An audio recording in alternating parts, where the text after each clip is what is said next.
Praise the Lord. Hallelujah. கர்த்தர் நாமத்துக்கு மகிமை உண்டாவதாக. மார்ச் மாதம் 1ஆம் தேதி கர்த்தர் நம்மை இந்த ஓய்வு நாளில் ஞாயிற்றுக்கிழமை கர்த்தர் நம்மை அழைத்திருக்கிறார். நாம் அனைவரும் ஆண்டவரை நன்றியோடு கடந்த மாதத்தை நம்மை கண்மணி போல் காத்து வழிநடத்துவதற்காகவும் இந்த மார்ச் மாதம் 1 தேதி தொடங்கி கொண்டிருக்கும் இந்நாளில் ஆண்டவரோடு நாம் ஒன்றித்து இந்த வரும் மாதங்களில் தவச காலத்தின் நாட்களில் நம் பாவங்களை செய்யாமல் குடும்பத்தில் ஒற்றுமையும் சமாதானத்தையும் நிலைநாட்டி இந்த தவச காலத்தில் நமக்காக ஆண்டவர் சீனாய் மலையில் 40 நாட்களும் உண்ணாலும் உறங்காமலும் நமக்காக இரத்த வேர்வை சிந்தி பரிசுத்த ஆவியானவரிடத்தில் நமக்காக நம் பாவங்களுக்காக தியாகம் செய்து கொண்டிருக்கின்றார். நாம் எப்படி வாழ்ந்து கொண்டிருக்கின்றோம்? இந்த 40 நாட்களில் நோன்பு கொண்டாடி கொண்டிருக்கின்றோமா? உபவாசம் எடுத்துக்கொண்டு வாழ்ந்து கொண்டிருக்கின்றோமா? சிந்தித்து பாருங்கள். இதே நாளில் நாம் இந்த தவச காலத்தின் முதல் ஞாயிற்றுக்கிழமை, மார்ச் மாதம் முதல் ஞாயிற்றுக்கிழமை 1ஆம் தேதியில் கர்த்தரை நாம் உள்ளத்தின் ஆழத்திலிருந்து அவரை நோக்கி ஜெபிப்போமாக, துதிப்போமாக. தேவனுடைய நாமத்துக்கு என்றென்றைக்கும் உள்ள சதா காலங்களிலும் ஸ்தோத்திரம் உண்டாவதாக. ஞானமும் வல்லமையும் அவருக்கே உரியது. தானியேல் 2ஆம் அதிகாரம் 20ஆம் வசனத்தில் நீங்கள் படித்து பாருங்கள். கர்த்தரை உண்மையாக ஆராதிப்பது என்பது அவர் யாராக இருக்கிறார் என்பதற்காக அவரை அங்கீகரிப்பதும் நாம் யாராக இருக்கிறோம் என்பதை அடையாளம் கண்டு கொள்வதே ஆகும். ஜெபிப்போமாக. பிதாவாகிய தேவனே, உம்முடைய ஞானத்திற்காகவும் வல்லமைக்காகவும் உம்மை துதிக்கிறோம். நீர் காலங்களையும் பருவங்களையும் கட்டுப்படுத்துகிறீர் என்பதையும் பூமிக்குரிய எல்லா அதிகாரங்களின் மீதும் இறுதி அதிகாரம் கொண்டவர் என்பதையும் நாங்கள் அறிவோம். உமது வார்த்தையை புரிந்து கொள்ள ஞானத்தையும், உமது சித்தத்தை புரிந்து கொள்ள அறிவையும், உமது வல்லமை மற்றும் கிருபையின் வெளிச்சத்தில் வாழ அமைதியையும் எனக்கு அருளும். இயேசுவின் நாமத்தில் ஜெபிக்கிறோம் நல்ல பிதாவே, ஆமென். நாம் அனைவரும் ஆண்டவரை துதித்து பாடுவோமாக.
நாம் இப்பொழுது ஆண்டவருடைய வார்த்தைக்கு கடந்து செல்வோம்.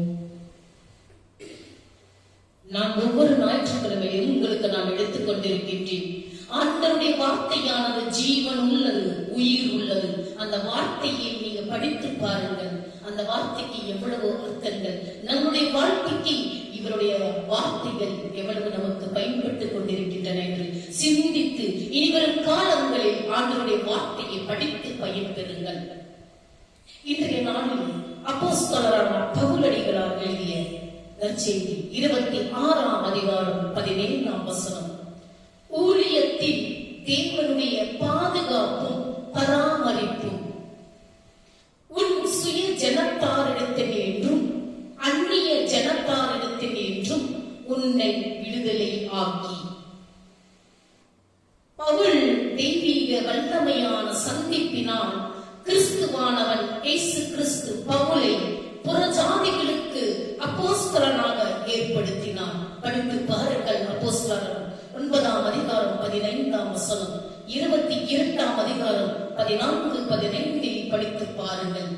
தேவனுடைய பலத்த சத்துவத்தால் எனக்கு அளிக்கப்பட்ட வரமாகிய அவருடைய கிருபையினாலே இந்த சுவிசேஷத்துக்கு ஊழியக்காரனானே. எபேசியர் 3ஆம் அதிகாரம் 7 வாசித்து பாருங்கள். பவுல் கர்த்தருக்கு கீழ்ப்படிந்து அவருடைய ஊழியத்தை செய்தபோது அவனுக்கு ஆவிக்குரிய பாதுகாப்பு உண்டாயிற்று. கர்த்தர் அனனியாவிடம் பவுலுக்கு வரப்போகும் பாடுகளை குறித்து வெளிப்படுத்தினார். அவன் என்னுடைய நாமத்தின் நிமித்தம் எவ்வளவாய் பாடுபட வேண்டும் என்பதை நான் அவனுக்கு காண்பிப்பேன் என்றான்.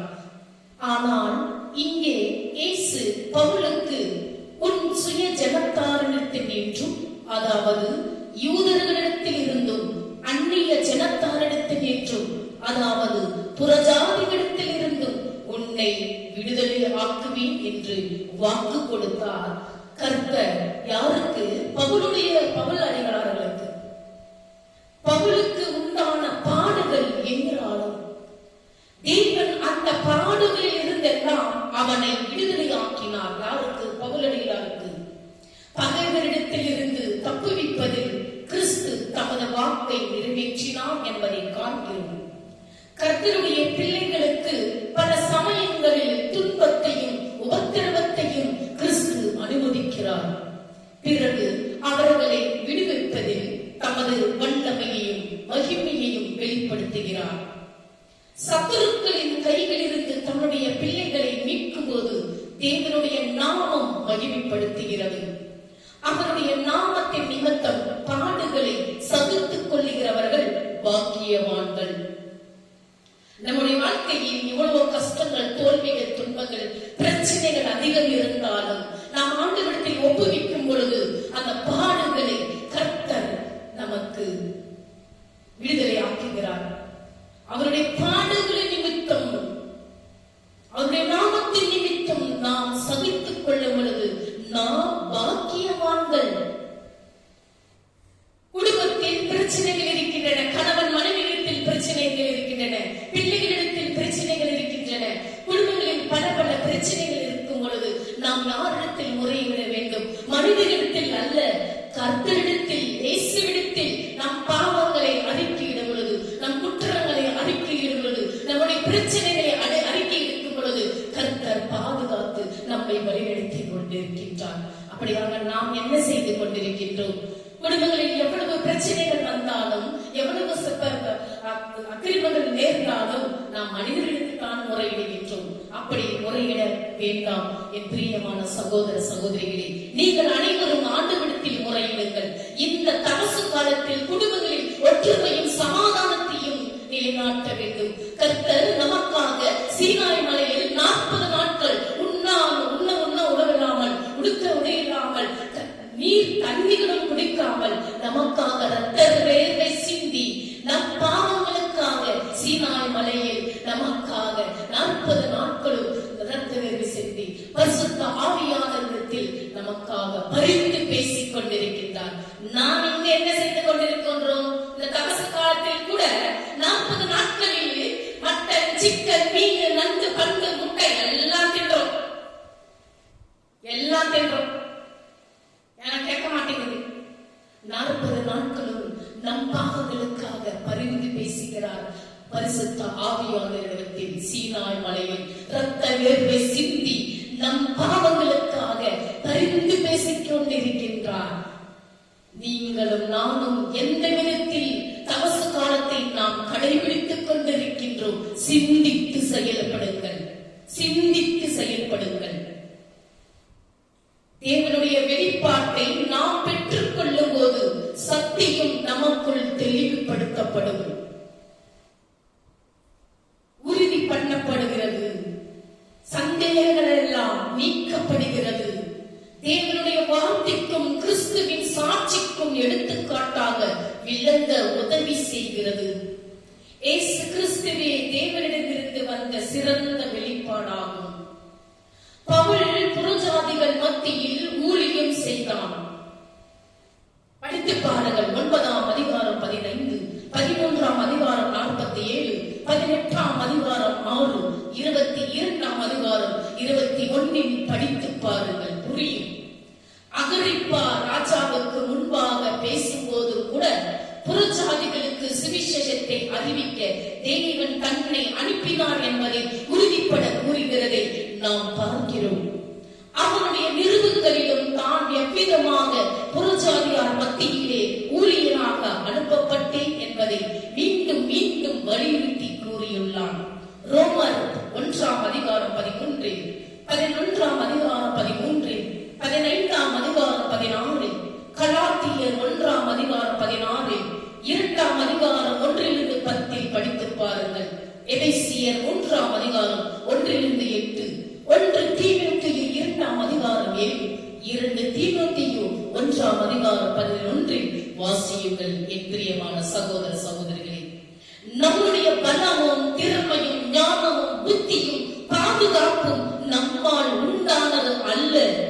அவைகள் அனைத்தும் கர்த்தர் நமக்கு கொடுத்த ஈவுகளாகும். தேவன் நம்மை தம் ஊழியத்திற்கென்று தெரிந்தெடுத்து அழைத்து அனுப்பும் போது வெறும் கையோடு அனுப்புவதில்லை. ஊழியத்திற்கு தேவையான வழிகளையும் திறமைகளையும் வல்லமையையும் அதிகாரத்தையும் பிரசன்னத்தையும் பாதுகாப்பையும் வாக்குத்தத்தையும் தந்தே அனுப்புகிறார் நமக்கு. யாத்திராகமம் 4ஆம் அதிகாரம் 10 வாசித்து பாருங்கள். நியாயாதிபதி 6ஆம் அதிகாரம் 14 வாசித்து பாருங்கள். மத்தேயு நற்செய்தி 16ஆம் அதிகாரம் 1-2 வாசித்து பாருங்கள். 28ஆம் அதிகாரம் 18 இருந்து 20 வாசித்து பாருங்கள். லூக்கா நற்செய்தி 1ஆம் அதிகாரம் 79 வாசித்து பாருங்கள். அப்போஸ்தலரான பவுலடியார் 23ஆம் அதிகாரம் 11 வாசித்து பாருங்கள். 27-24 வாசித்து பாருங்கள். 2 கொரிந்தியர் 3ஆம் அதிகாரம் 5-6 வாசித்து பாருங்கள். 4ஆம் அதிகாரம் 11-12 வாசித்து பாருங்கள். உங்களுக்கு நன்றாக புரியும். வார்த்தைகள் ஜீவனுள்ளது, உயிருள்ளது. கர்த்தருடைய வார்த்தை நம்மை பலப்படுத்தி கிருபையை தந்து அனுப்புகிறார். அவருடைய பலன் அனுதினமும் நமக்கு கிடைக்காவிடில் நாம் ஒன்றுமே செய்ய முடியாது. கிறிஸ்து கொடுக்கும் புதிய கிருபைகளால் அவர் நமக்கு கொடுத்த ஊழியம் அவருக்கு மகிமையை கொண்டு வர வேண்டும். இதைதான் கர்த்தர் விரும்புகிறார். அப்படியாக நீங்களும் நானும் என்ன செய்து கொண்டிருக்கின்றோம்? ஆண்டவருடைய வார்த்தைகளை ஒரு வார்த்தையாவது பிற மக்களிடத்தில் நாம் எடுத்துக்கொண்டு கூறுகின்றோமா? சிந்தித்து பாருங்கள். இந்த தவச காலத்தின் நாட்களில் நாம் என்ன செய்து கொண்டிருக்கின்றோம்? குடும்பங்களில் பிரச்சனைகள் இருந்தாலும், சோகங்கள் இருந்தாலும், கவலைகள் கண்ணீர்கள் இருந்தாலும் ஆண்டவரிடத்தில் ஒப்படைங்கள். ஏனென்றால் நம் பாவங்களுக்காக பரிந்து பேசுகிறார் பரிசுத்த ஆவியானவரிடத்தில். நாம் ஆண்டவரிடத்தில் எந்த முறையில், எந்த வழியில் ஆண்டவரிடத்தில் நாம் முறையிடுகின்றோம் என்று சிந்தித்து செயல்படுங்கள். தேவனுக்கு மகிமை உண்டாவதாக. நாம் காணிக்கை பாடலை கடந்து செல்வோமாக.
மெய்யாகவே தூயவர், புனிதருக்கெல்லாம் ஊற்று.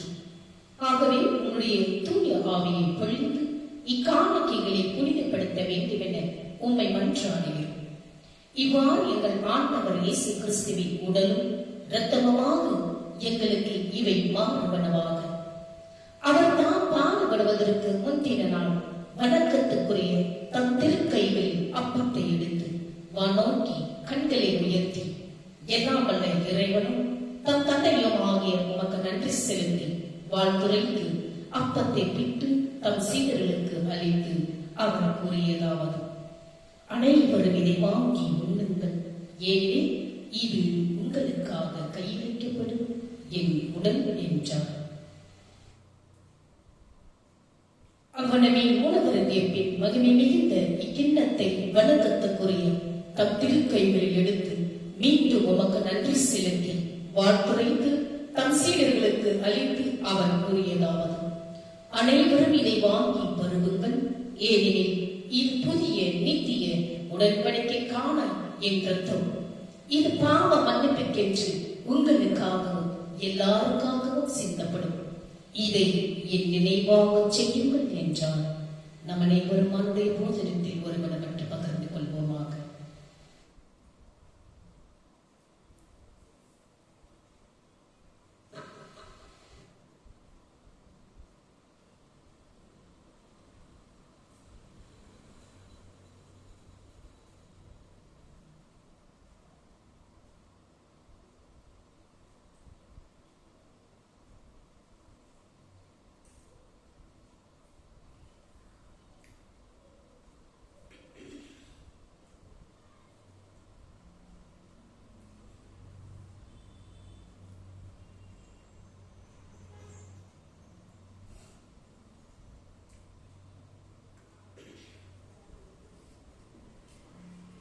நன்றியோடு அவரை நாம் ஆராதித்து துதித்து பாடுவோமாக.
பரலோக பிதாவே, இயேசு கிறிஸ்துவினால் அவர் மூலமாகவும் எந்த நேரத்திலும் எந்த தேவைக்காகவும் உமது கிருபாசனத்திற்கு நாங்கள் தைரியமாக வர முடியும் என்பதற்காக நாங்கள் உமக்கு நன்றி செலுத்துகிறோம். எங்களை சுற்றியுள்ள தனி நபர்களின் வாழ்க்கையிலும் சமூகத்திலும் உமது ஆட்சியை கொண்டு வந்து ஆட்சி செய்ய நீர் எங்களை பயன்படுத்த வேண்டும் என்று நாங்கள் ஜெபிக்கிறோம். பயமோ பச்சாபாதமோ இன்றி ராஜ்யத்தின் செய்தியை அறிவிக்க எங்களுக்கு உதவும். உமது ராஜ்யம் வருவதாக, உமது சித்தம் பரமண்டலத்திலே இருப்பது போல இங்கேயும் செய்யப்படுவதாக. பிதாவாகிய தேவனே, பெருமைமிக்க பரிசேயராக இருந்து கிறிஸ்துவின் அர்ப்பணிப்புள்ள அடிமை ஊழியராகவும் உண்மையுள்ள அப்போஸ்தலராகவும் மாறிய பவுலின் முன்மாதிரிக்காகவும் அவருடைய வாழ்க்கையில் இருந்தும் ஊழியத்தில் இருந்தும் நாங்கள் கற்றுக்கொள்ளும் பாடங்களுக்காகவும் உமக்கு நன்றி செலுத்துகிறோம். கற்பிக்கக்கூடிய ஒரு ஆவியை எங்களுக்கு கொடு. நாங்கள் எந்த வழியை தெரிவு செய்தாலும் சுவிசேஷத்தின் முன்னேற்றத்திற்காக நாங்கள் பயன்படுத்தப்படுவோமாக. இக்காலத்து பாடுகள் இனி வெளிப்படும் மகிமைக்கு ஒப்பிடத்தக்கவைகள் அல்ல என்பதை நாங்கள் என்ன கற்றுக்கொள்ளும்படி நாங்கள் ஜெபிக்கிறோம். இயேசுவின் உண்மையுள்ள நாமத்தில் ஜெபிக்கிறோம் எங்கள் ஜீவனுள்ள நல்ல பிதாவே, ஆமென். என் ஆத்துமாவே கர்த்தரை ஸ்தோத்திரி, என் முழு உள்ளமே அவருடைய பரிசுத்த நாமத்தை ஸ்தோத்திரி. என் ஆத்துமாவே கர்த்தரை ஸ்தோத்திரி, அவர் செய்த சகல உபகாரங்களையும் மறவாதே. கண்களை மூடி ஆண்டவருடைய ஆசீர்வாதத்தை பெற்றுக் கொள்வோமாக. நம்முடைய ஆண்டவராகிய இயேசு கிறிஸ்துவின் கிருபை, பிதாவுடைய அன்பும் பரிசுத்த ஆவியினுடைய அந்யோன்யம் ஐக்கியமும் நம்மோடும் நம்முடைய குடும்பத்தோடும் யாரெல்லாம் இந்த யூடியூப் சேனலை பார்த்துக் கொண்டிருக்கின்றார்களோ ஆண்டவருடைய வெளிச்சமானது உங்கள் மேலும் உங்கள் குடும்பத்தின் மேலும் பிரகாசமடைத்தக்கதாகவும் ஆண்டவர் வரும் மட்டும் உங்கள் மேல் சந்தோஷம் சமாதானம் என்றென்றும் நிலைத்திருப்பதாக. ஆமென். May God bless you. ஆண்டவர் உங்களை ஒவ்வொருவரையும் ஆசீர்வதிப்பாராக. ஆமென்.